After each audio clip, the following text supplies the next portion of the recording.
without further ado, now let's get started. Here's the format for the meeting. We're pleased to have 3 of the 4 unopposed candidates for local office here tonight. Greg Diaz, the clerk recorder elections, chose not to come. The 3 will speak for 5 minutes each. Sue Horn, assessor, Tina Vernon, treasurer, tax collector, and Sheriff Keith Royal. So Assessor Sue, if you would please come up, and you will be our first person. They will be speaking for 5 minutes.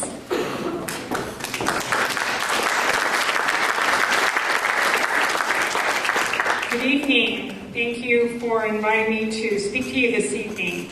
I just wanted to give a little bit of background of my family. I and my husband have been a resident of Nevada County since 1980, so 34 years. We've raised our 3 children here through the school systems, our local schools, and really have counted it a real blessing to be able to have lived here for so long and to raise our kids through this school system here. I served as the 2nd District Supervisor on the Board of Supervisors from 2001 to 2008, representing the South County, and was elected in 2010 and began serving January of 2011 as your assessor. So it's been really an honor and a privilege to serve you as your assessor for the past 3+ years. As your assessor, it's my mandate, my responsibility to identify, inventory, and then value all the taxable property in Nevada County. And I do that according to California's property tax laws, including Proposition 13, which we're all very familiar with, it, part of the Taxpayers' Revolt of 1978. In Nevada County, we have 63,000 parcels, and we have an assessment roll of $15.2 billion. We have in our office 23 employees, including myself, and I operate a $2.4 million budget. We have 10 real property appraisers and 1 auditor appraiser that's responsible for the valuation of our 3,000 businesses, 2,000 boats, and about 250 aircraft. As your assessor these past 3 years, I've overseen our office's response to the downturn in the real estate market and proactively reduced this over 16,000 properties according to Proposition 8. These are temporary value reductions that were applied to about 25% of our properties here in Nevada County. For 2013, as we've seen the housing market see a significant bump upward, I will also be carefully overseeing the task to return some of those values according to fair market value as we look at the current market presently. I've provided, and I hope every one of you will pick up, a graph on the back table that is really a great piece that shows you how Proposition 13 and Proposition 8 work together for your benefit in regards to the valuation of your property. So I hope you picked that up. It's a great piece. Over the past several years since I took office, our staff has been cut. Our staff employees have been cut by 25%. However, as a prudent fiscal manager, I've been able to return to the county's general fund over $300,000 over the past 3 budget cycles. When I took office in 2011, I began a thorough review of the office's policies and procedures and have made numerous positive changes to help eliminate some of the inefficiencies and to bring cost-saving measures to our office. This year, for the first time in Nevada County, business owners will be able to file their business property statements online and thereby saving taxpayers time and money. Again, I consider it a great privilege to be your assessor, and I take that responsibility very seriously. It is not my mandate to be a tax generator for Nevada County. It is my mandate to assure you that your property values are assessed accurately and fairly according to the laws. And I just want to assure you that my host staff has that same philosophy. I want to thank you for your confidence and your trust in me as your assessor, and I look forward to serving you another term for the next 4 years. So thank you very much, and if you have any questions, I'll be around afterwards. Thank you.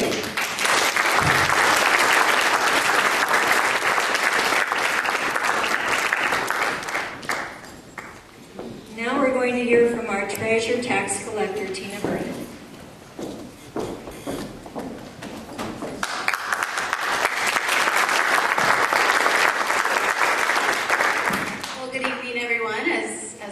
I'm Tina Vernon, your treasurer tax collector, and I just want to thank the Tea Party Patriots for putting together this forum. It's not often that unopposed candidates get a chance to talk in an open forum, so thank you for being here tonight. So I may be running unopposed, but I believe that an elected position should be nothing to take for granted. So I'm here tonight to not only tell you what I've done, but what I plan to do in the future and what my office is truly responsible for. So the Office of the Treasurer Tax Collector kind of follows suit with the assessor's office. Sue places the values on properties. I get the great job of collecting those taxes. And those are important. You know, county tax revenue is the financial machine of this county. We take in over $200 million in property tax revenues. Over $400 million runs through the county treasury every year.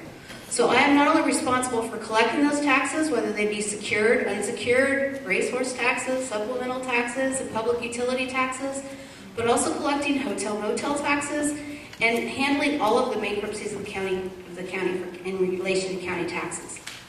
I take that money, of course, where does it go after you collect it?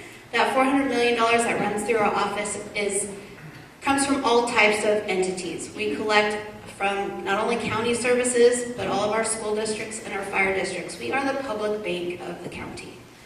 So with that $400 million that runs through my office, I am responsible for investing those funds. We can invest according to state law, and I'm proud to say that over the past 3 years, we've brought in over $3 million in interest earnings in the lowest rate environment in history. And we have done this simply by diversifying our portfolio and laddering so that is not only well positioned to meet the cash flow needs of everyone who needs the money, but also well positioned to take that impact when our rates start increasing. So a lot of times people will invest, and if they invest in a low rate environment and they have to wait 5 years and rates increase, they're losing that opportunity cost. Our investment portfolio is well positioned to be able to meet as those interest rates rise. So very important. We have also, proud to say, we went through a rigorous process 2 years ago and had our investment policy reviewed by the California Municipal Treasurers Association. We have become the first and only California county to earn the certification from this Treasury Association. Very, very proud. It was a hard process, but we know now that our investment policy is sound, that our goals are very attainable, and that we are meeting the letter of the law. As a steward of taxpayer funds, we have recently entered into a new banking contract, which is saving our county taxpayers over $30,000 per year and providing the technology that we need to decrease our manual processes. So increasing efficiency in the office is always something that we're looking at as elected officials to make sure that every dollar spent is well spent. So I know that the treasury side of my job always seems like the glamorous side, but the tax side is definitely the biggest part of the job. When I first took office, I realized that there were a lot of things that were happening that were causing a high delinquency rate. And so I looked at those processes and I found that most of these things were caused by a lack of taxpayer education on the laws that govern property tax collection.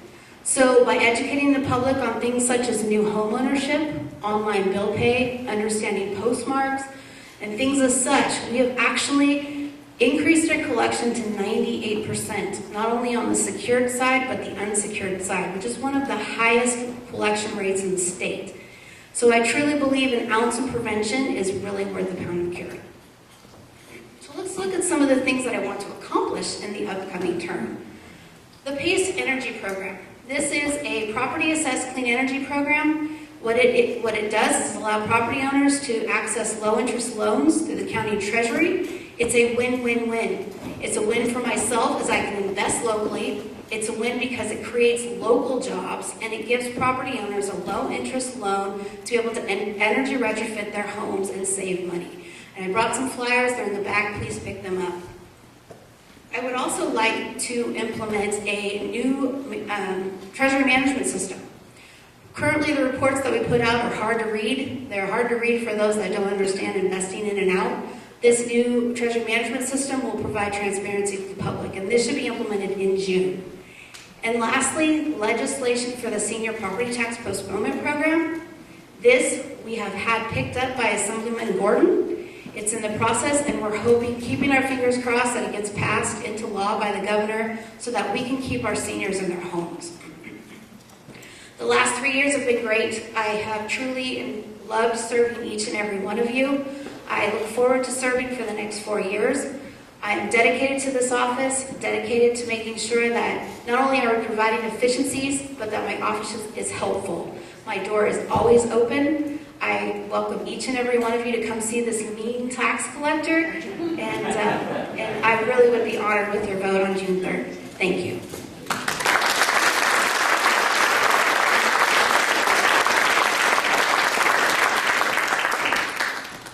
Our last speaker is our Sheriff, Keith Royal.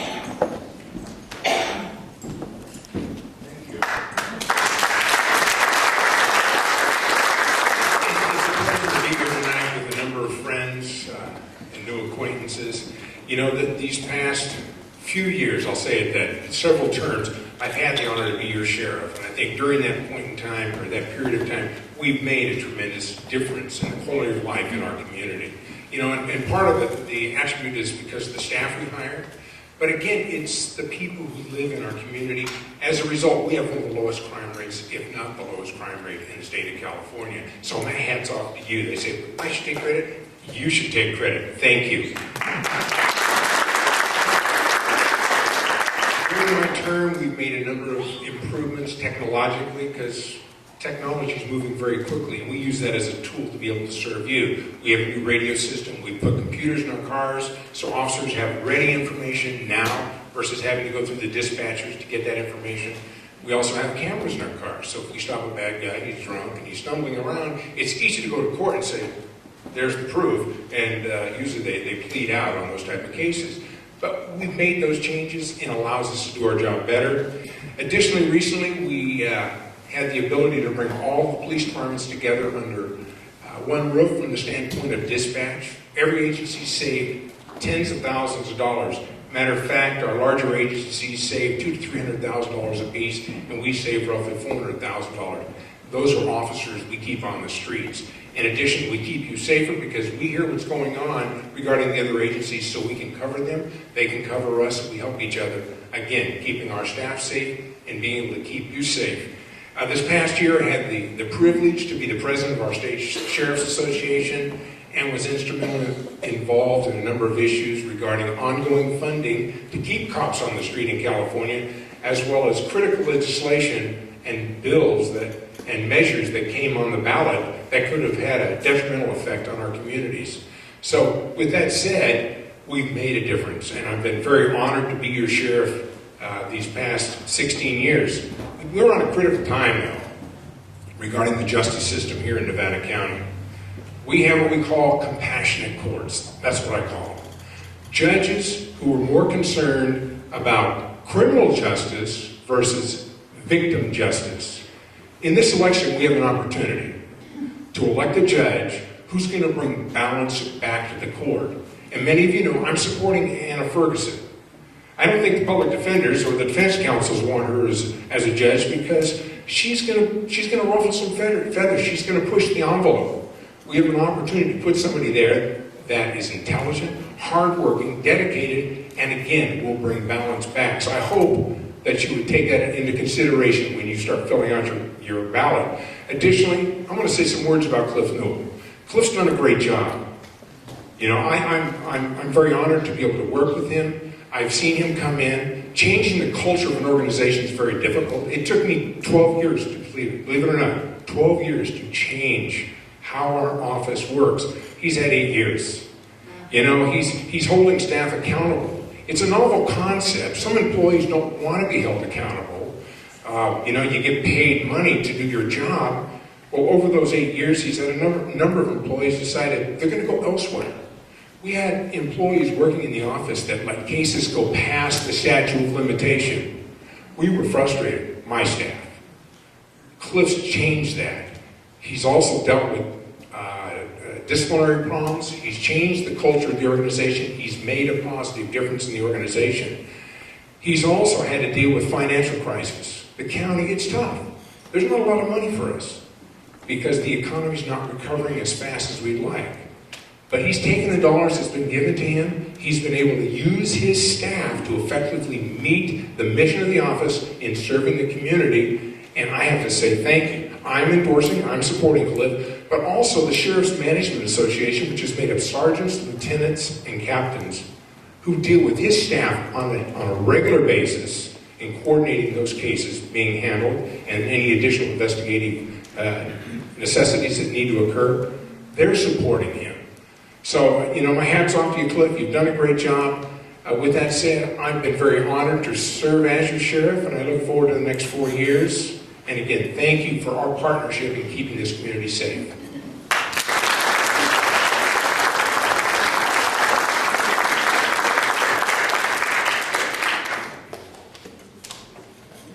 As you will recall, Marcia Salter, who is our auditor-controller, was not able to be here this evening, so she came last month and talked to us, another unopposed candidate. So, we're pleased to have both candidates for Superintendent of Schools here with us tonight, and this is how this is going to work. The candidates have already drawn lots for their speaking order. They will each present a 3-minute opening statement, and after the questions and answers, they will be allowed 2-minute answers for their responses, and then they will present a 3-minute closing statement. The timers are seated right in front. They have the yellow, blue, and red cards that they've been holding up, and so we will draw the candidates' attention to them. The first position we're talking about is that of Superintendent of Schools, whose mission is to facilitate and support the Nevada County Superintendent of Schools programs by creating, sustaining, and encouraging high-quality education programs for all students with high academic standards, safe and engaging learning environments, and the development of community partnerships to prepare students for the future. This is done through fiscal and curricular accountability, support to school districts, developing partnerships with stakeholders including parents, students, business community agencies, and hiring and training innovative, dedicated, and creative staff. The superintendent has a major role in the review and approval or disapproval of proposals to change school district organizations such as consolidations in our county. Our county committee for these reviews has 11 members who serve a 4-year term. They send recommendations to the State Board of Education. Tonight, we have Paul Haas, who is the challenger. He will be speaking first, and he will be followed by Holly Hermanson, who is the current incumbent. So let's begin with the 3-minute opening statements. Paul, will you please begin? Thank you, and I want to thank the Nevada County Tea Party for hosting this event.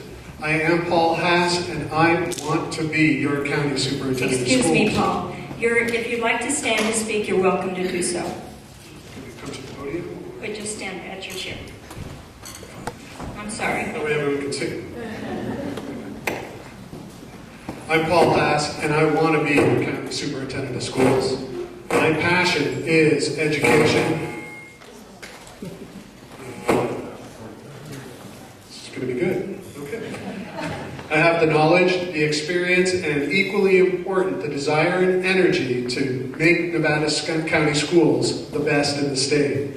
My experience includes 28 years as a credentialed classroom teacher and administrator, 12 years as a director at the Butte County Office of Education, 3 years as principal at Sacramento County, managing a $5 million budget, 2 years in private industry and electronic communication manager at a business software company, and 1.5 years now at KNCO, talking and listening as I give the news and make reports. My wife Tamara is a local classroom teacher, and we are committed to Nevada County Schools.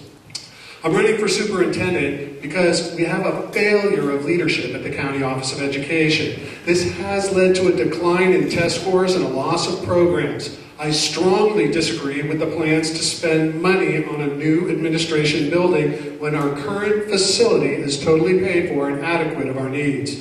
The 5 objectives of my plan as superintendent are transparency and fiscal accountability. This is currently lacking. Trying to figure out how our budget is, we can't even find it online. Under my leadership, this will be available not just on request, but on demand. Raising test scores. But more than that, support our teachers to promote a more creative, critical thinking process. It's not about teaching to the test, but giving students the tools to problem solve and to learn so that they are able to turn and perform better on tests, and more importantly, later in life. Now, Common Core. I know that our community has concerns and reservations about Common Core, and I too have reservations. It's a top-down solution to a bottom-up problem. I also realize it's an expensive experiment. We won't have real results for at least 3 years. As a result, I won't hesitate to take the lead to make changes if it doesn't work. Vocational and special education. Nearly 50 FFA students from Nevada County attended Ag Day at the state capitol to draw attention to Governor Brown's cut in state funds for these programs, which tells me students value these hands-on courses. I do too. I value vocational education. As a superintendent, I will make sure that even if Governor Brown withholds funding, I will find that funding at the local level for FFA and ROP vocational type programs. Special education holds a place dear to my heart. I grew up with a special needs sister. Those programs are mandated and they'll never be jeopardized. School choice and declining enrollment. Nevada Union's enrollment is down 16% and Bear River's by 30% in the last 6 years. Some of that decline is explained by families relocating as a result of the failing economy. However, at Bear River, the decline is also due to the choice of students and families accessing schools and programs outside of Nevada County. Under my leadership, Bear River programs will be reviewed and families surveyed to address the needs that are not currently being offered to bring those students back. I will also continue to support school choice, magnet schools, charter schools, homeschooling, independent, and any of the hybrids up above. I look forward to the questions of the Tea Party tonight in hopes of letting you know more about me and my plans as a superintendent of Nevada County Schools.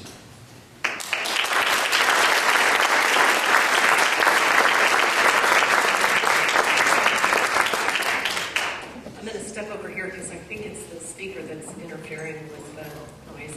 I'm glad I get to stand up because I was afraid I was blending into the table a little bit too much. Thank you. And thank you, Fran, for reading our mission statement. We worked very hard to develop that in our office, and many of my staff are here tonight, and I saw them nodding and smiling as you read it. That statement is very important to us because it stands for what we do in our office, so thank you. So hello, everyone. I'm very pleased to be here tonight. Thank you to the Tea Party for offering this opportunity. I believe my job tonight is to inform you of the complexities that we're facing in education right now. These are unprecedented times. There's so much going on. It's so complex. We need experienced and qualified and knowledgeable leadership to address those issues. I'd like to start by telling you a little bit about myself. I've been in education for almost 30 years. I've been working in Nevada County for the last 20 years. First as a program specialist for the Placer Nevada SELPA, and then I was the principal at Gold Run School in Nevada City. And after that, I was the superintendent of the Nevada City School District. And then I came to the county office as the assistant superintendent for 3 years before the county board appointed me to this position in 2007. So I've been the county superintendent of schools for the last 7 years. And I'm really proud of what we've accomplished during those last 7 years. I provided fiscal stability to our local school districts during this recent fiscal crisis. My opponent has criticized me for carrying too high of reserves, but I have to tell you that those reserves were absolutely necessary to allow our schools to safely and securely get through the economic crisis that we just went through. I am a proud supporter of charter schools. We have many charter schools in our county. They bring funds into our county, they provide jobs, they provide options for parents and other needed resources. I have implemented new programs over the last 7 years that I'm extremely proud of. But these were implemented in a very fiscally responsible way. They were done through grants and partnerships with local agencies. We've started new child development programs in Nevada County in a partnership with Sierra College. And we have intervention and prevention programs for our at-risk students, which were provided greatly through a federal grant. That federal grant is going away. We've also developed essential community partnerships with businesses and local agencies that are going to allow many of the programs that we created to continue to sustain. So I'm very proud of many of those things. I'd like to speak about the need for a new county office facility. We believe that we need a new facility in order to achieve greater efficiency. We're spread throughout several different facilities right now. We also believe we need a larger facility for staff safety. We don't have safe parking or walking areas in our office.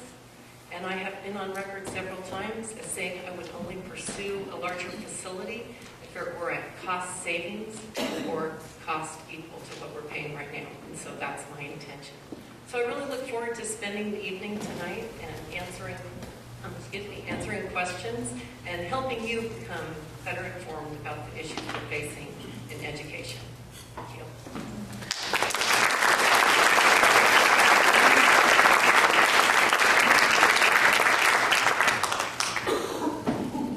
So are you ready for the questions? We have 10 school districts in Nevada County. Each administrator has full responsibility for budgets and the education of our children. Why do we need a county superintendent of schools? Paul, would you answer first? Can you repeat the last part of the question? Why do we need a county superintendent of schools when we have so many schools that are self-sufficient?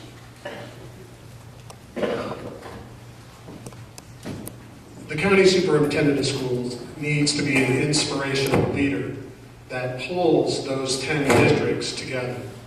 They need to be able to provide guidance and support and fiscal accountability and oversight to those districts. When districts are choosing to spend their money, as they are now, their local control funding formula, it's important that there is someone that can sit with them and work with them that can help them make the decisions that are going to be best for the students in the classroom and the teachers that support them and the families that are raising those children. And most importantly, I should say, how about the taxpayers that are paying for that? Everybody needs to be at the table when we're doing this. The superintendent is the person to bring that together.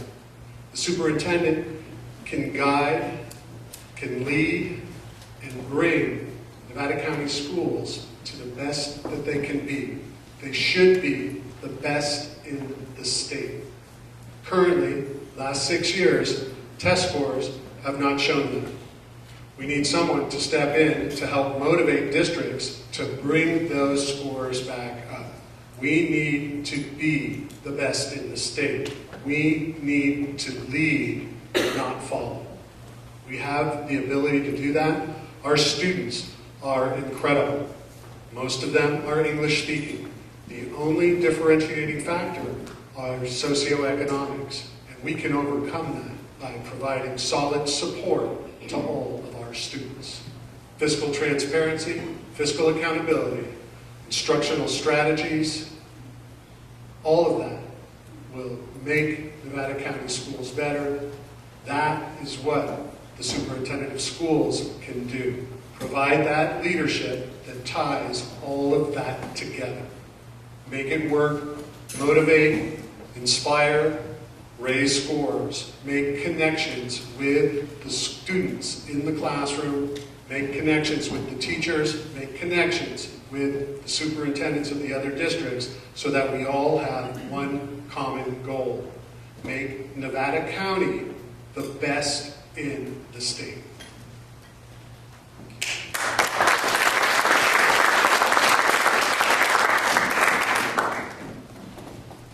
Well, I agree with part of what Paul said, that it's nice for a county superintendent to make connections with the school districts. That really is an important part of our job. But that's not the requirement for needing a county superintendent of schools. The law requires that there's a fiscal oversight over our school districts.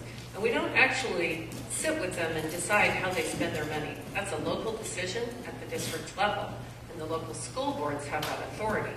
Where the county superintendent comes in is we have a role in fiscal oversight to make sure that those districts have allowed those schools to remain fiscally solvent, so that they're not taking actions that can then put that district into jeopardy and cause funds to be misused. So we have a responsibility under the law to provide fiscal oversight to each and every school district, which means reviewing their budget 3 times a year and making sure that they can be solvent this year and the next 2 years out. If they're predicting declining enrollment, we have to make sure that they've made the comparable cuts, that they will have an ability to not outspend what their revenues will be in that upcoming year. Another function of the county superintendent of schools is that of providing regionalized programs, direct programs for students that districts could not otherwise provide. So if we look at students with disabilities, most of our school districts in Nevada County don't have the numbers of students to provide their own program. So they need to have a regionalized program where those students can go and receive the services that they need to be successful. And that's the function of the County Superintendent of Schools office throughout all 58 counties in the state of California. We also provide direct student programs for students who have been expelled or who are on probation. And again, those students are not allowed to attend their home school if they've been expelled. They need a regionalized program that they can attend, and the County Superintendent of Schools provides a high-quality program to serve the needs of those students.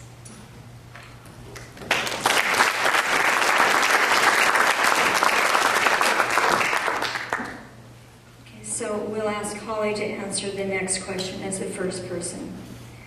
With declining enrollment and to be fiscally responsible, the logical question is, why so many autonomous districts funneling students into 2 major high schools? Why not consolidate?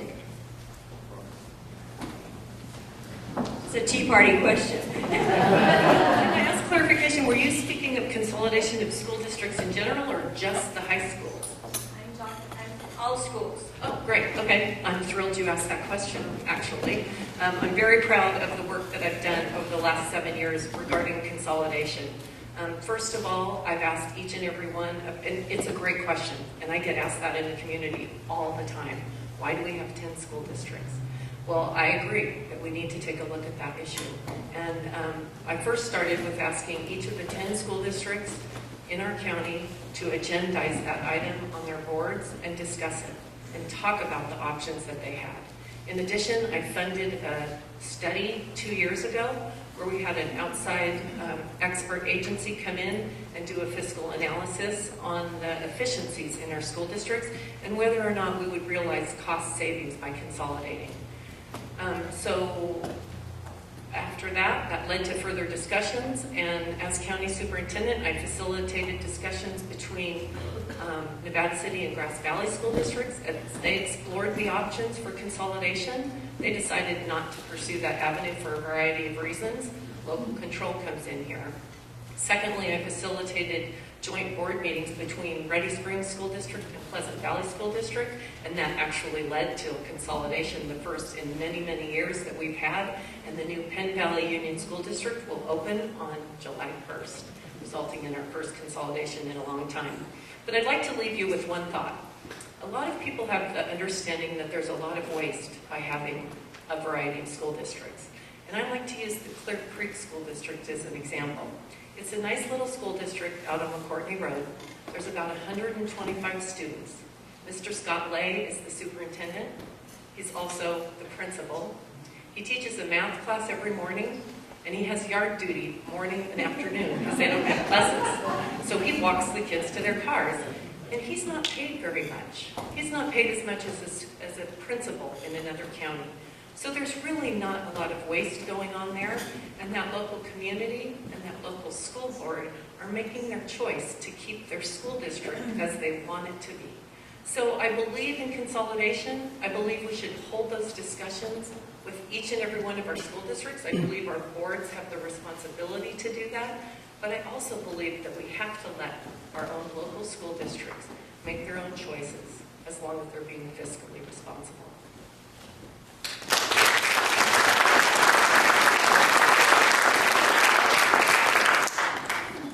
Consolidation is a big thing in Nevada County. Nevada County has 11,000 students. That's not very many when you compare large districts in California. There's no reason why we can't push towards more consolidation. We've got highly paid administrators in the larger districts. We did have one consolidation. The the Penn Valley schools did consolidate. That took 20 years of political navigation in order for that to happen. What finally helped lead to that was declining enrollment. It didn't make sense anymore. So they finally did come together. As a reporter last year, I covered the Nevada City Grass Valley consolidation. Everything that was said was positive. Everything, the fiscal matters were good, the curriculum matters, the program matters, those were all positive, yet they chose to back away, hiding behind the uncertainty of the budget at the time, so they pulled out of their talks, but they have yet to come back together to try and work it out. Again, in that district, between the two, it's the size of a small district in many other counties. There doesn't need to be two superintendents. It is about local control. It is about power. It is about not wanting to give up what you have control over. What we need to do when we think about consolidation is how do we provide input from both sides so they don't lose their autonomy when they come together, so that they can benefit from the reduction of administrative overhead and maximize student performance and maximize student programs. By doing that, we can become stronger. The superintendent needs to help work that out. They need to help lead that goal. The school boards have the opportunity to bring forward consolidation. However, the taxpayers have that ability as well. If there are enough taxpayers in both districts that are willing to come together and consolidate, that movement can go forward. As superintendent, I believe it's my responsibility to inform the public that that can take place and facilitate that if that is what the taxpayers want. Consolidation will save money. Consolidation will improve learning.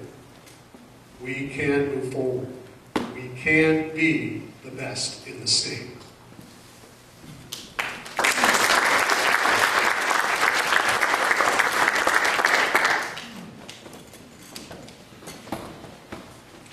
Paul, you'll be the first one to answer this question. Recent reports comparing our students to others in California indicate that our students are performing below state averages in the major fields measured, English, math, and history.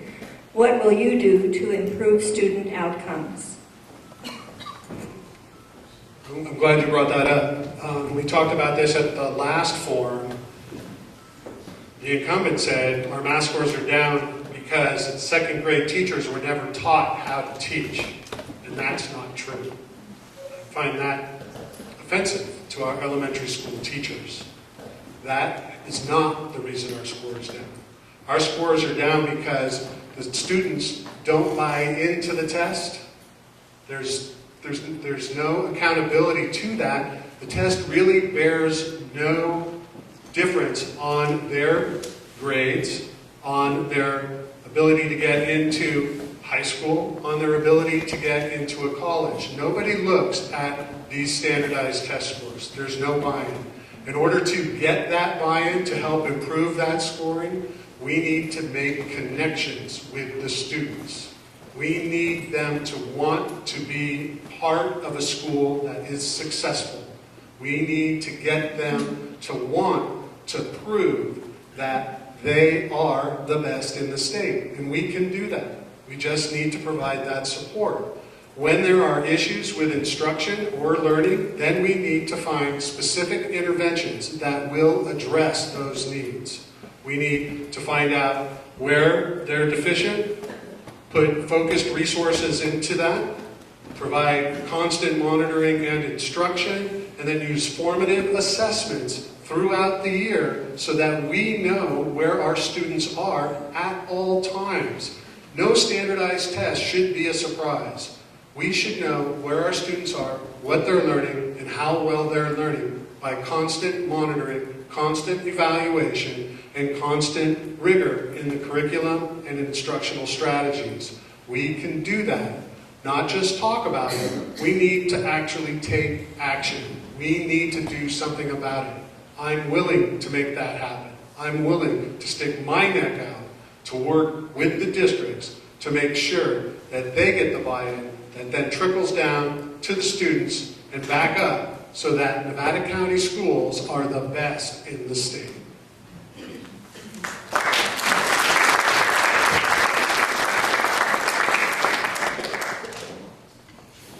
Actually, we've been watching this trend of Nevada County test scores dropping below the state averages for several years.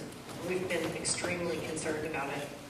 As Paul mentioned, I stated at the last forum that I believe, and we believe in our office, that it might be because teachers weren't explicitly taught how to teach math skills.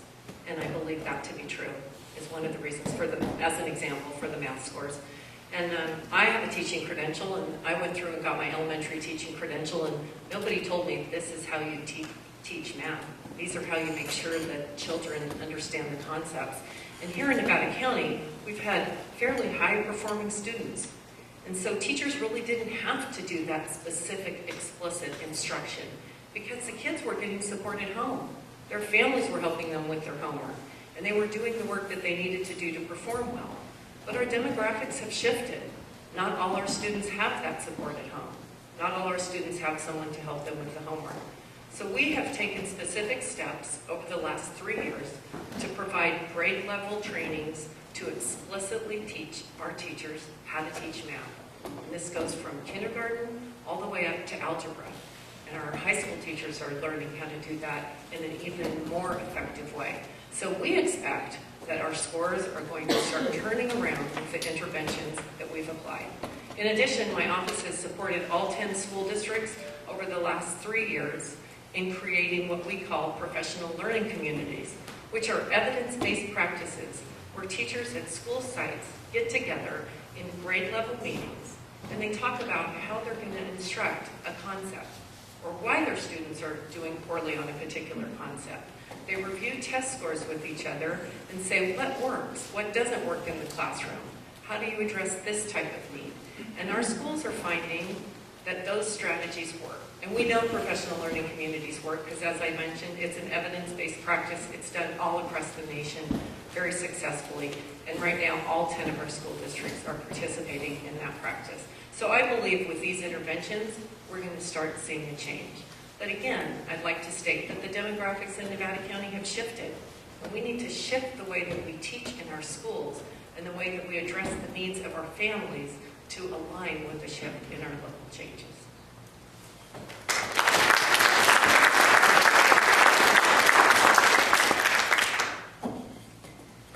So Holly, you'll be the first one to answer this next question.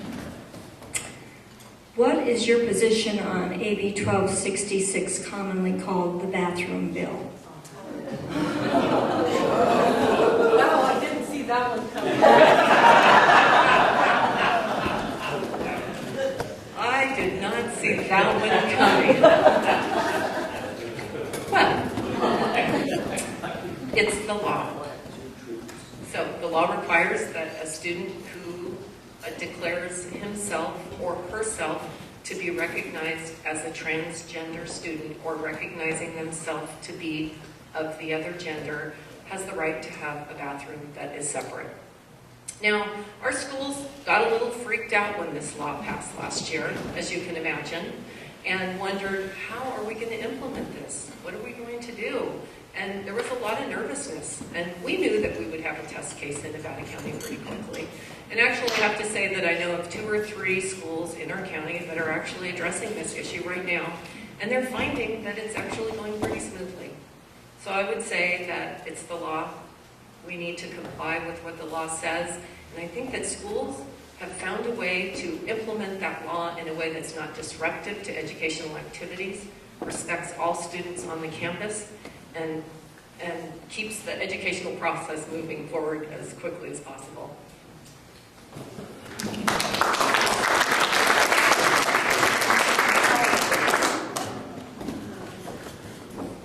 It is the law, and everyone has the right to use the restroom, and everybody has the right to use the restroom safely.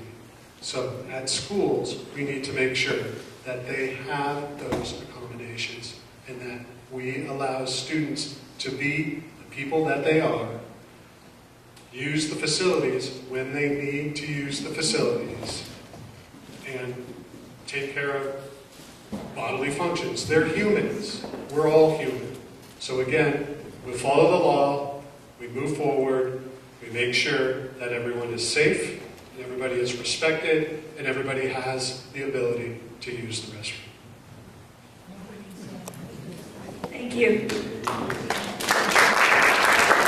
I will tell you that my son, who is a high school teacher, not here in Nevada County, feels that the way to resolve it is to allow those students who have that separate choice to use the teacher's restroom.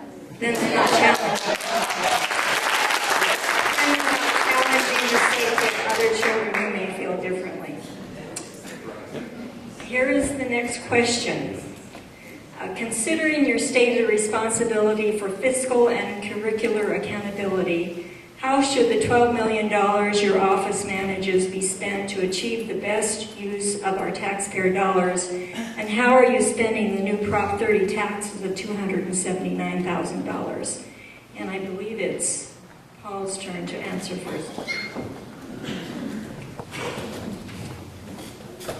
Well, I know that currently the $279,000 that came in from Prop 30 have all been put into general administrative services. Not a penny of it went into student programs. So I believe that that money needs to be reallocated and put into specific student programs that serve those students in the schools that the county office is responsible for. A large number of the dollars are special ed dollars, and those are pass-through dollars that are managed by the county office but then flow out the districts to provide special education. Then when you look at where the majority of education dollars are spent, it's on staffing. So we need to evaluate who's been hired, where they've been hired, at what position, what's their functionality, and how are we getting our best rate of return on investing in our personnel. So we need to look at that. I feel we need to reduce the administrative overhead and focus more on what's going on in the classroom. We can take that money, reallocate it, or reallocate those administrators back to the classroom to support teachers and be teachers themselves. Obviously that works out down in our small district down at Clear Creek. So why not have that happen in all districts? Why not have that happen in our county office? Do we need to have a separate administrator for those schools? Or can that administrator actually be a teacher in those schools? We need to look at how that money is being allocated. Most, again, as I said, goes towards personnel. Administrative overhead is a large part of that. I believe in reducing administrative overhead, offering more programs and services to the students that we serve, which are the highest at-risk students in the county.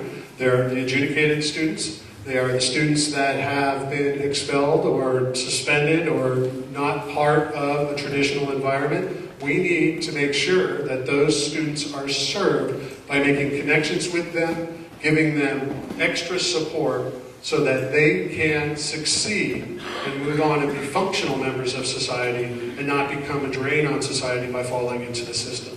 So again, reduce administrative overhead, reallocate funds into student programs, and provide support services for all of our students.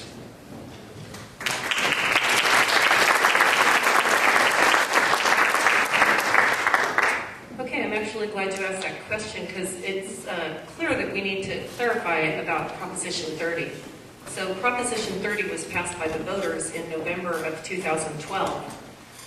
And it was a temporary tax increase, as I'm sure you're all aware. However, Proposition 30 did not result in any new funding to schools. What Proposition 30 did was it allowed us not to suffer the devastating cuts that school year that we have been suffering. So the money raised by Proposition 30 replaced the cuts that would have otherwise been made in that year and the ongoing years of the temporary tax cuts. And the it's actually 234, not 279, but the $234,000 that you're referring to that comes into the county office under Proposition 30 is money that the law says that you have to set aside in a separate account, and you have to account for how you spend that money, because it's associated with the temporary taxes that taxpayers voted in. And so you have to have transparency and tell them how that money that they voted in is being spent. So it's not new money, but it's just itemized separately so the voters can see what we do with it. And Paul is correct. In the County Office of Education, most of that goes into account we call general administration. And the reason for that is because most of our functions are general administration. The role of the county office is to provide services to our school districts. And it takes staff to provide those services. We do operate student programs, but the largest part of our operation is the functions, the fiscal functions and the programmatic functions that we provide out to our school districts. And so that's why ours is allocated under general administration. It doesn't mean administrators. It means the administration of the county office, which is mostly staff. So we do have to be fiscally responsible for that money. We have to make good decisions about how we spend it, and we have to make sure that we're being as efficient as possible, which we analyze and evaluate on an ongoing basis in our office.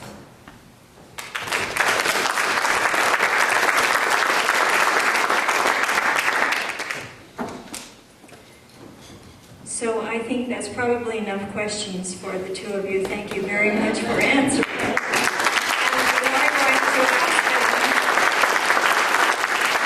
We're going to ask them for their closing remarks, their closing statement. So Polly would go first with her closing statement.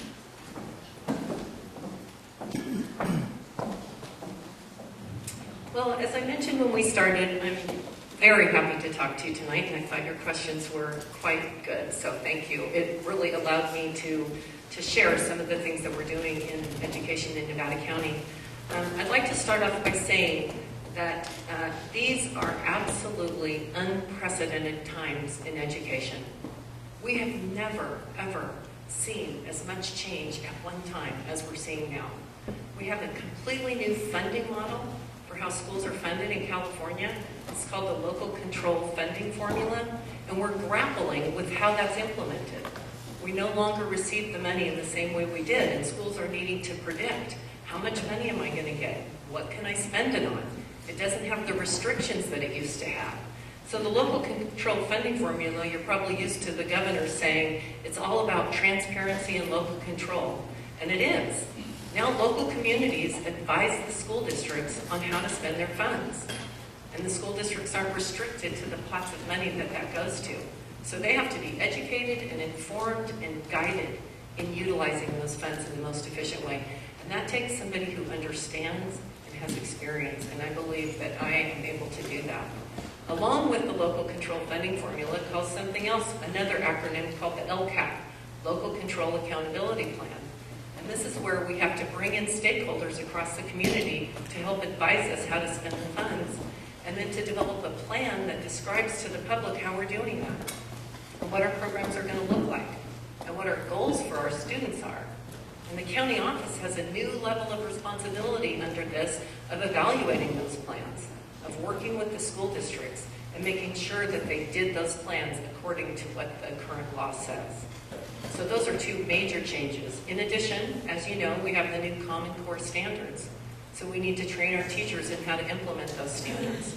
And we have to provide support to the districts as they're going through the new assessment system and as they're going through adopting the new Common Core standards, which our office takes a large role in providing that level of support. So we have many changes that we have to be prepared for, that we have to be knowledgeable about, and that we have to provide services and supports to our school districts. And I'm prepared to do that. I've been involved in all these changes for the last 4 years as they've been coming along, and we've been looking at them and seeing what they are. I have a trust with each of the school districts in the county. They know I can do the job, and they want me to do that job, and I'm happy to do it. So thank you for having us here tonight. It was very enjoyable to talk to you. Thank you.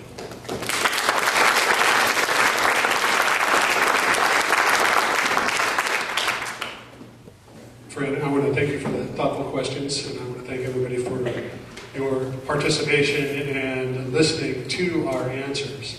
This is the first time in 20 years that the people of Nevada County have a choice for superintendent of schools. It's your time to choose. Do you like the way things are going? Do you like the way that things have been? If not, it's time for a change. You've listened to both of our answers tonight to different questions. Do you agree with the current plan to fund a building? If you're happy and content with flat and declining test scores, you'll make your choice. If you're not, you'll make the right choice. Why?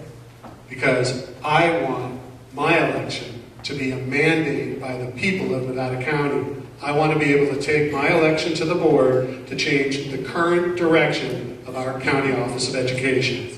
I know our greatest need is to refocus on the needs of our students and classrooms and our teachers. I believe in student programs, not administrative buildings. Your sales tax dollars from Prop 30, close to $250,000, it will be spent on students and teachers, not administrative overhead. I want to invest school funds into teacher grants, supporting after-school activities for all students, preparing our students for college and the workforce if they're not inclined to go on to college. I also want to invest in technology and vocational education and support arts education while cutting administrative overhead. If you'd like more details about what I'm about and what you'd like to see happen, you can visit my website at haasforschools.com. That's Haas, H-A-A-S, the number 4, schools.com. Or you can contact me through Facebook. My Facebook page is Paul Haas for Superintendent of Schools. I'm closing and asking for your support by voting for me, Paul Haas, for Nevada County Superintendent of Schools on June 3rd. Thank you.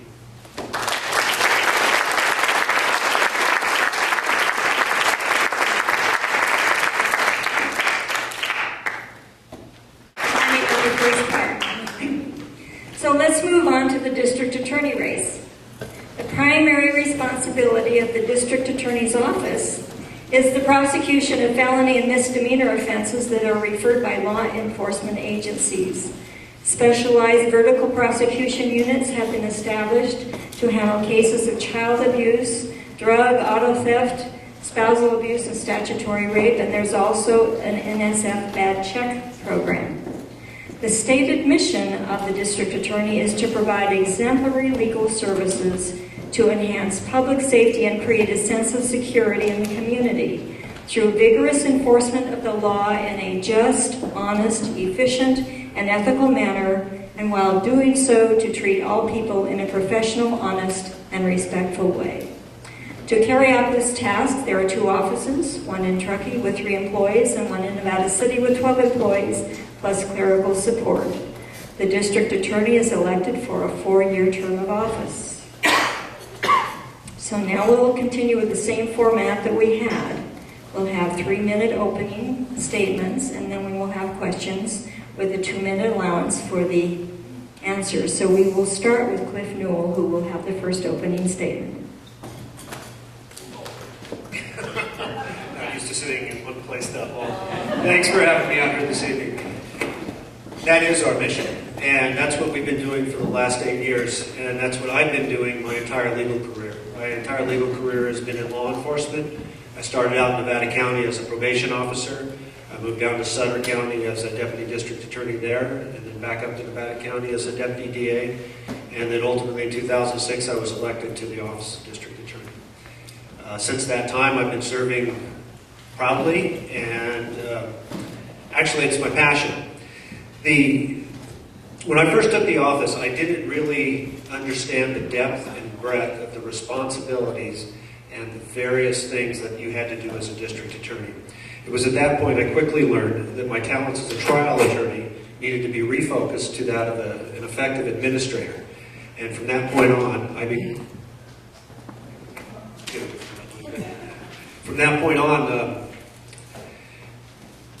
I became effective at staffing, doing personnel issues, doing budgets, writing grants, and monitoring those grants, and learned how to work with other department heads in the county.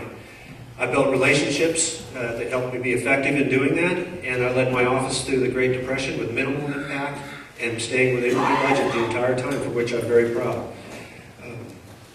I've been able to save positions in the office by restructuring it and being smart with our resources, and I never once compromised our mission or our service levels. I've modernized the workflow and will continue moving that office in that direction. What I've also done is I've added a workman's compensation fraud unit, and I've added a welfare fraud unit, which I've saved tens of thousands of dollars for the taxpayers of Nevada County by ensuring program integrity in those areas of the county, which hadn't been done for many years. I added victim services both in my office and in Truckee, which had never had a victim advocate before. And I changed the overall culture of the office. The sheriff alluded to that a bit. We now have an aggressive group of trial attorneys that hold criminals accountable. And this last year, we've done more than 30 jury trials. That's more trials than have ever been done in that courthouse in many, many years, if ever. Our community remains the safest place among similar jurisdictions. You know, I don't compare myself to large LA or Monterey, but that is not fair. But similarly situated places, we are the safest one, and the statistics show that. And it continues to go down since 2006. Moving forward, we're facing some serious challenges with the realignment, and we've positioned ourselves to deal with those and have been dealing with them effectively with all of the agencies in the county. I'm asking for your vote and support on June 3rd and allow me to continue building on the successes that I've had in the office thus far. Thank you.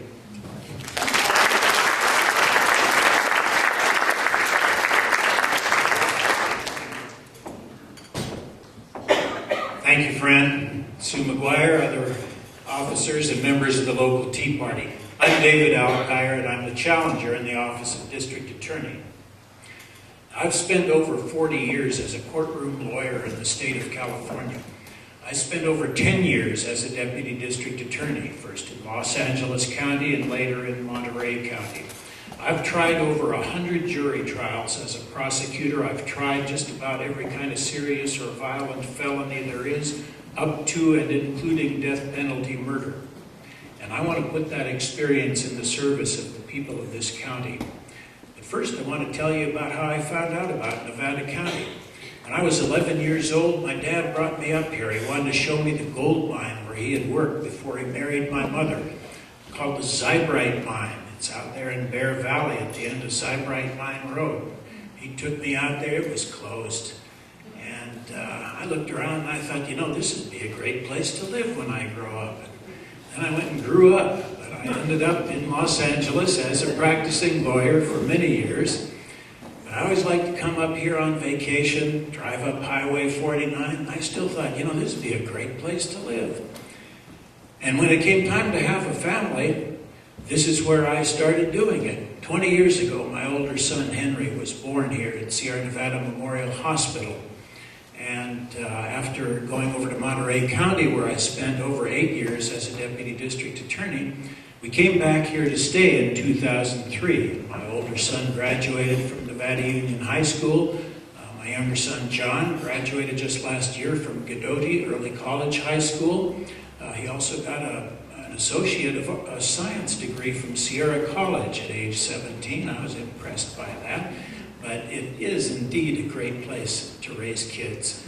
And after they went off to college, though, the question is, what am I going to do here? I had practiced in our county for 10 years privately, and people had been coming to me and asking me, David, are you going to run for DA? There are some problems here. And last year I started looking very seriously at that prospect and decided to run. Since then, I've gotten endorsements from individuals and groups who are most seriously concerned with law enforcement in this county, and it has reaffirmed my decision that the best thing I can do for my legal career as its capstone and conclusion is to try to serve the people as district attorney. I believe it is time for a change, and I'm sure we'll go into those reasons during the course of the questioning here. But I very much thank you for the opportunity to talk with you. And if you don't get the answers you want during the public session, I'll be around later. You can come up and we'll chat. Thank you very much.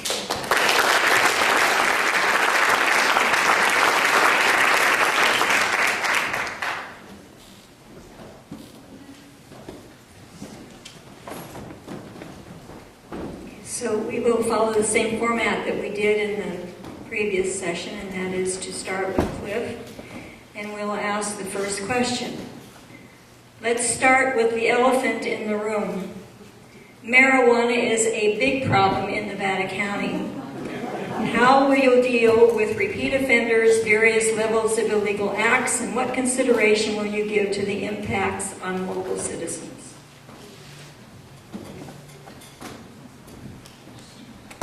Marijuana continues to be the bane of my existence. From the very beginning, I tried to work within the parameters of the law and make it fair and make it accessible. I continue to support the county's ordinance as it is now, because that's made a huge difference on the street for the law enforcement officers. Keith Royal and County Council took great care to make that inclusive and it's taken a lot of cases out of our world, because it's given some more structure for the marijuana growers. We spend a small amount of the resources in the office on marijuana. It's probably 20% plus or minus of one of my deputies' caseloads. We handle about 3,000 cases a year, and that deputy handles all of the drug cases. And it doesn't take up a lot of efforts in the office or resources, but it is an important part. And the most important is that it brings a criminal element with it. So we need to keep the ordinance under control. We need to keep prosecuting the ones that are involved with, where there's criminal elements involved, where they're using the law to further their own pecuniary gain. They have retail businesses going. Those are the ones we focus our resources on. And then the ones that involve guns. And then we've seen some crazy things going on in our world with people robbing pot gardens and chasing each other down the highway, shooting at each other. Almost the vast majority of murders and attempted murders in the county used to be related to domestic violence. That has shifted now. They're about 50-50 or 60-40, with the marijuana and drug-related stuff being the higher ones. So my office takes it very seriously. We work very closely with the Sheriff's Department and the other law enforcement agencies, making sure that we can keep those people accountable and get them off the streets when it's necessary.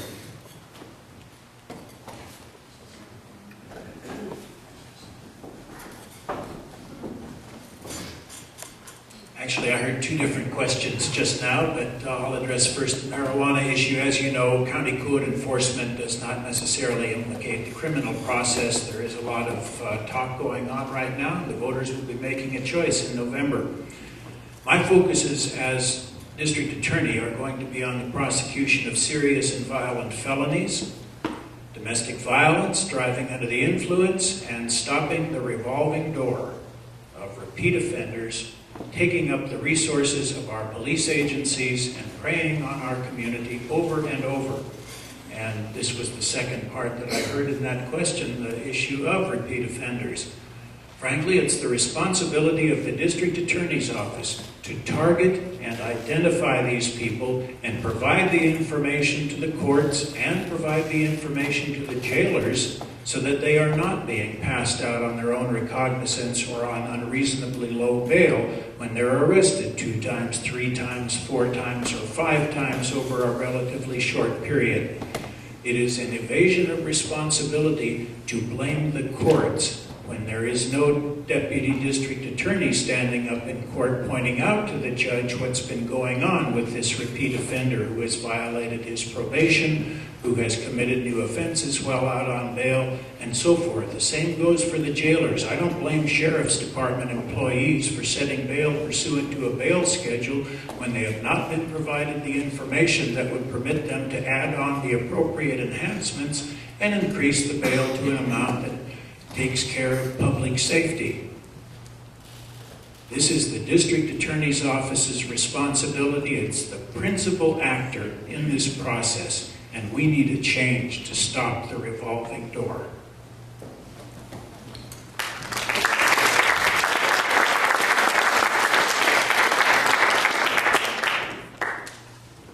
I think David read my next question. So the first question addressed marijuana. The second question is, and David, you'll be the first to respond, what will you do to close the revolving door to repeat offenders who seem to be arrested and released, arrested and released? Fran, I did not peek at your questions.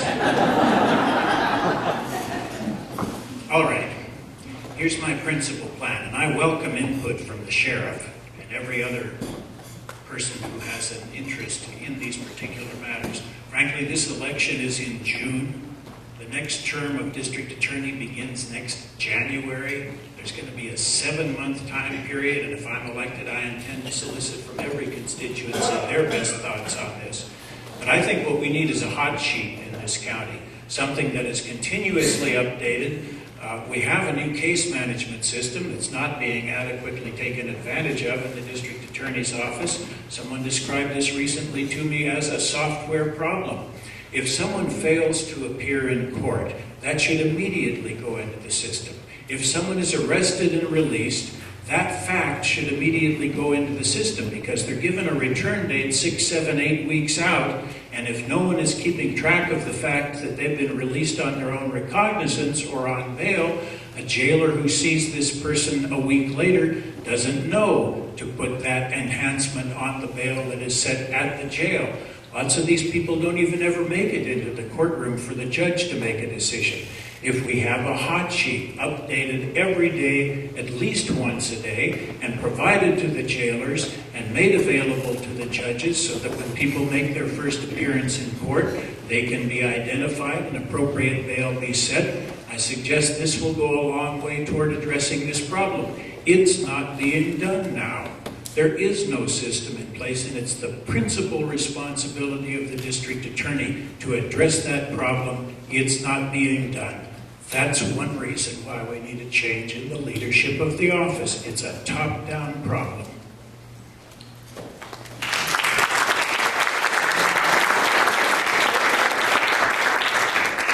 Thank you. We do have a system in place, and it works fairly effectively. Now, you do see on the newspapers every couple of days somebody being rearrested. That's not a fault of the system, it's not a fault of the courts, and certainly not a fault of the DA's office.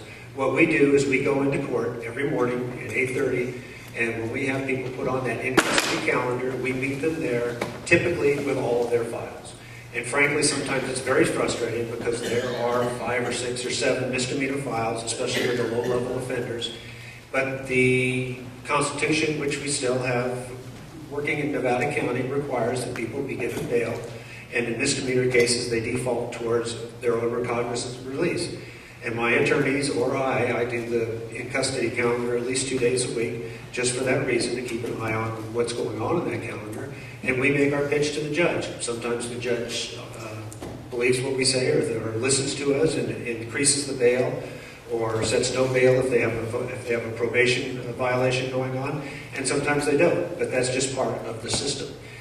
What you see when you see multiple arrests going on, especially of the same people, and especially when you see probation mentioned in it, is that's our system working, because probation has increased their surveillance of the offenders because we're not able to keep them in jail long because of the current laws. And so we're out there supervising them even closer than ever before. So they're getting them and they're bringing them back. The Sheriff's Department and the other law enforcement agencies are finding those violations of probations I will frequently send an email from court to the involved agencies and say such and such is getting out and they've got search terms. And then lo and behold, we'll get them back in a couple of days, even though they were let out on their own recognizance. And then we have a better argument the second time. And the courts do listen to us frequently. So we spend a lot of time. That's an important part of our business, keeping that revolving door closed. Thank you.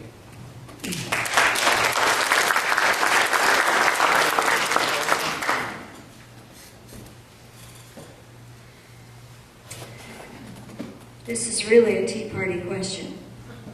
We usually feel that there are sufficient taxpayer dollars already available and more money is not always the answer. What improvements will you make to achieve better outcomes to enhance public safety and create a sense of security in our community? And Cliff, you'll be the first to answer. Well, thank you. Again, I'm proud that I've stayed within my budget every year, and my budget is sufficient. I would love to have a little bit more and a couple more different staffing positions, but I've got enough to do it. And that's why I restructured the office early on, so I would have the appropriate positions available to continue on keeping our office running at full speed.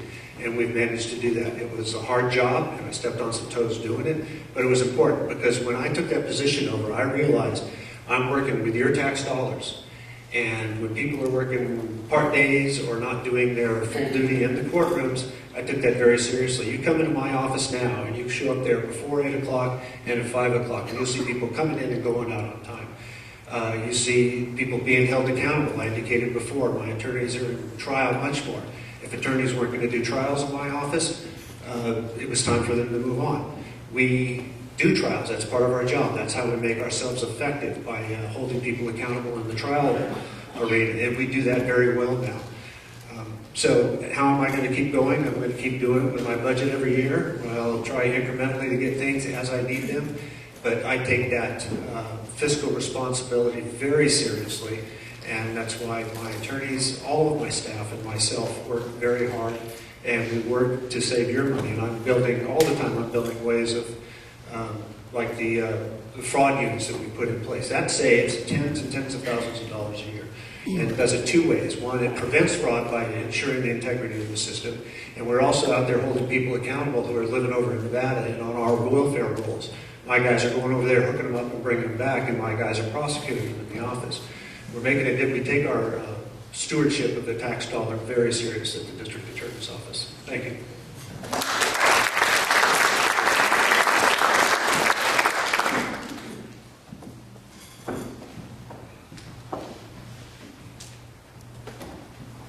As I'm sure you know, the budget of the District Attorney's Office is entirely controlled by the Board of Supervisors. It is absolutely and unequivocally the responsibility of the board to maintain that kind of discipline over the office. I think there are some things that need to be mentioned here with reference to the careful use of taxpayers' dollars. One of the things I will certainly not do as district attorney is suspend with full pay the Truckee deputy district attorney, who for the last 6.5 months has been drawing his annual salary of $118,000 while sitting at home. This is not careful stewardship of the public trust. If a person has acted in a way that justifies termination of employment, that should take place. That's clearly not the situation here. So we have one of the 8 full-time deputy district attorneys who's been sitting at home now for the last 6.5 months. Another issue is the district attorney himself. We have here the first district attorney in the history of Nevada County who's never gone into court and tried a case. He's being paid over $13,000 a month.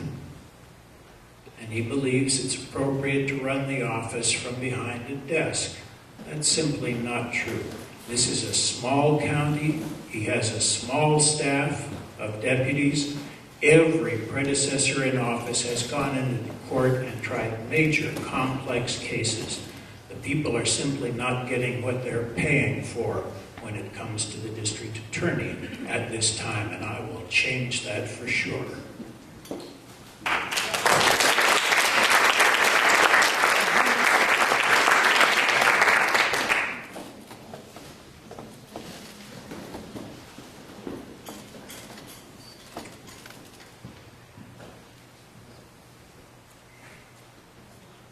This is going to be our last question.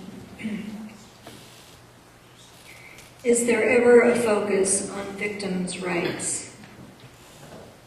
And David, you'll be the first to answer this question.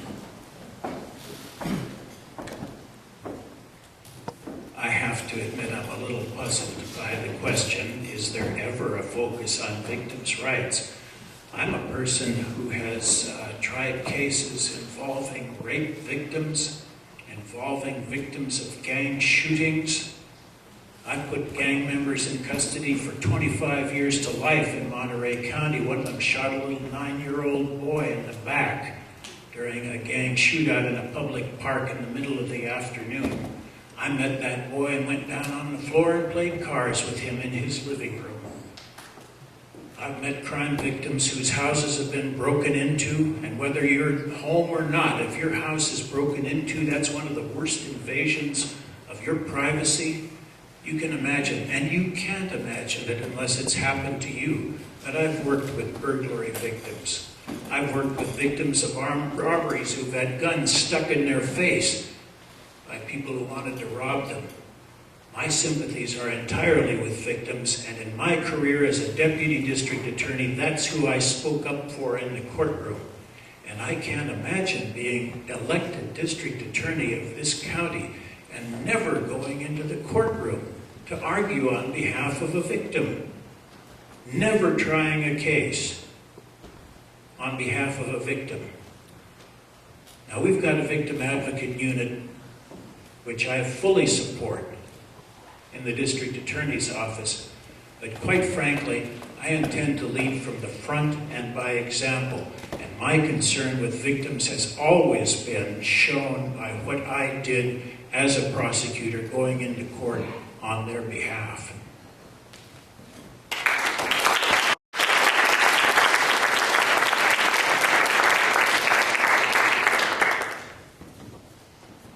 Well, the trials, of course. I'm not in the trial rooms anymore. I'm in the courtroom about 20 to 30% of my time, just as Keith back there's not driving a car around pulling over drunk drivers. What I have is a record of victims' rights, serving them. When I took over the office, I also took the victim advocacy unit out of another department because it wasn't being used to its full effect. It wasn't boots on the ground advocacy with people helping the victims where they needed to be, which is in court, which is helping them with government programs. And I not only took it over, but I was able to increase it by restructuring that office. So now we have another advocate, another full advocacy position that wasn't there before because I eliminated a supervisor and folded it into one of my programs. Now, there's several major organizations in the state that know who the DAs are around that do advocate for victims and do have good programs built in their office. And I'm one of those. Crime Victims United, probably the biggest victim advocacy group in the state of California, as well as Crime Victims United, as well as Citizens for Law and Order. All three of the three major victim advocacy groups have come out in full support of my campaign. And that's because they know my record. My record isn't. Trials are fun. They're great. I love being a trial attorney. I tried more cases than anybody in the office in the last 15 months before I took the office. But once I did, my focus remained someplace else. And that's the overall administration of the office, so that the money is focused where it should be, so people are doing what they should be doing for what you're paying us to get done. And I think my record shows that I've been there at the forefront, I've been making it happen, and our crime rates are down, our collaboration and cooperation with the law enforcement agencies and the other agencies in the community are higher than they ever have been. So I believe that my victim advocacy speaks for itself at this point, and the endorsements back that up as well. Thank you.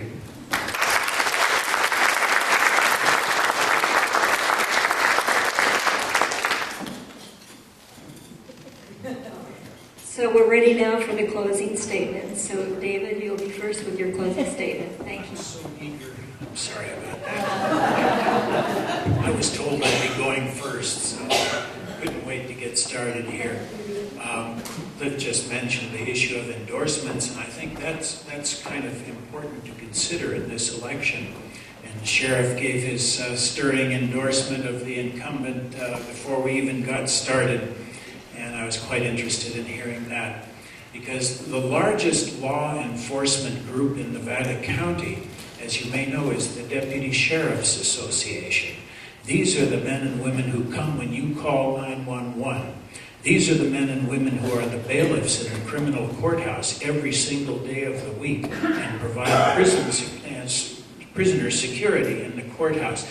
They've been in these courts every day, Monday through Friday. They've seen what's happened. They've seen the results of the leadership in the district attorney's office, and the Deputy Sheriff's Association voted to endorse my candidacy over the incumbent. But of course, they're not alone in this regard. There are 8 former deputy district attorneys who served under the incumbent and have since left the office. 2 of them are working for another county department, which prohibits them from making personal endorsements. But the other 6 former deputy district attorneys have all publicly endorsed my candidacy, including the vice president of your organization here. But what about the deputy district attorneys who work there now, most of whom have been hired by the incumbent? Their bargaining unit, along with the deputy public defenders, has voted to endorse my candidacy over their own boss. You have to begin to ask yourself, why does everyone who has devoted their professional career, Monday through Sunday, every week, to the administration of criminal justice in this county, why do all of them start lining up in support of my candidacy? Those of you who have the misfortune of reading the Union newspaper every day, as I do, probably noticed an article on page 3 today reporting the outcome of the plebiscite conducted by the Nevada County Bar Association. Over 70% of the members of that association stated that I am the best qualified to serve as your district attorney. And exactly 1/3 of them in that evaluation stated that the incumbent is not qualified to serve. At what point can you ignore this kind of evidence? But I need your help. This would be the capstone of my legal career. I can't do it without you. I thank you very much for your attention. If you want some more information, the table is right over there. I very much would appreciate your support and your vote on June 3rd. Thank you.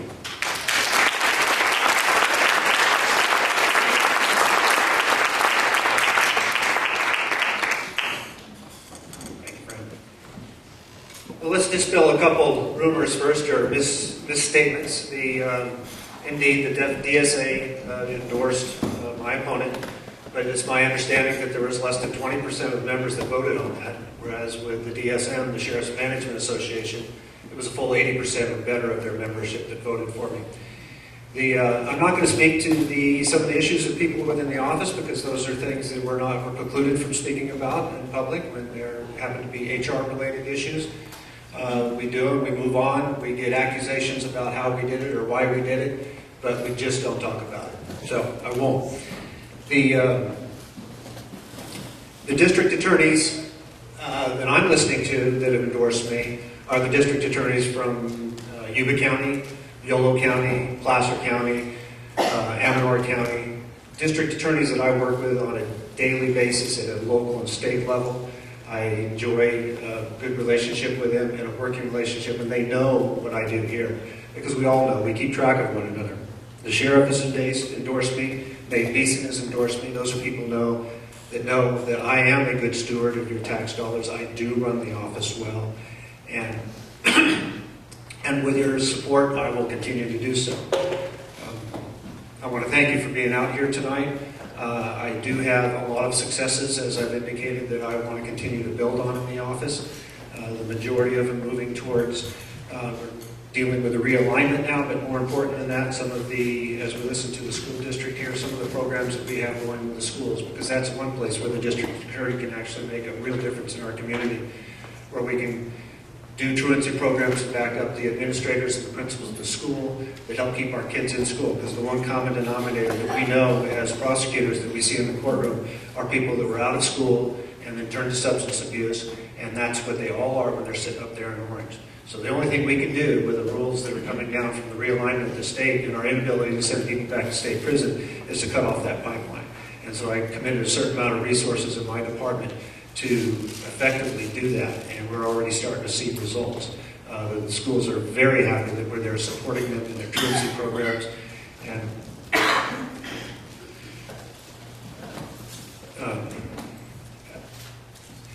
the job to me is more than a job. This is not a culmination of my career. This is not me spiking my PERS. This is me being adamantly in love with my job, popping out of bed every morning, jumping up and going to work, and happy to be there representing you. And that's what I think about every day, is who I'm representing. It's not just myself, it's not just my paycheck. I'm representing the people of Nevada County, and I take that responsibility very seriously. And I would ask you for your vote in June, because I would like to continue on my path and continue to make the office effective, and I am done. Thank you.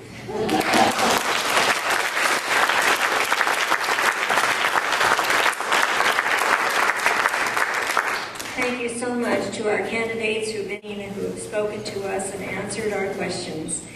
The meeting is adjourned.